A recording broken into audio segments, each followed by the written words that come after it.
If you measure something with a ruler a bunch of times, or give it to different people to measure, you don't expect to get the same value every single time.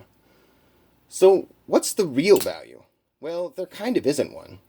The more precisely you try to measure the size of an object, the more you notice its small imperfections, and the meaning of its size can get fuzzy.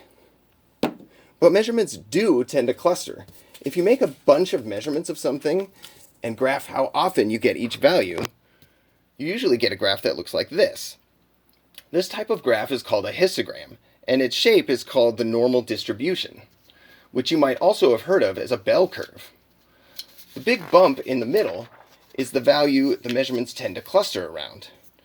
We can calculate what it is by computing the average, or more specifically, the mean. The mean will move around as you make more measurements, but it will move less the more measurements you have, which shows that the mean is a better, or at least a more repeatable measurement. Measurements should also have uncertainty, a number that describes the amount of accuracy and precision of the measurement. For a single measurement, you have to estimate it based on your experience, but for many repeated measurements, we can start to see what it should be. Measurements made with less precision will have a wider normal distribution, since all the values will be spread out farther from the mean.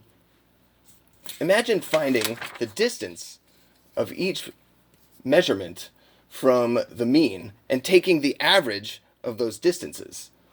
That would be bigger for less precise measurements with wide bell curves and smaller for more precise measurements with skinny bell curves.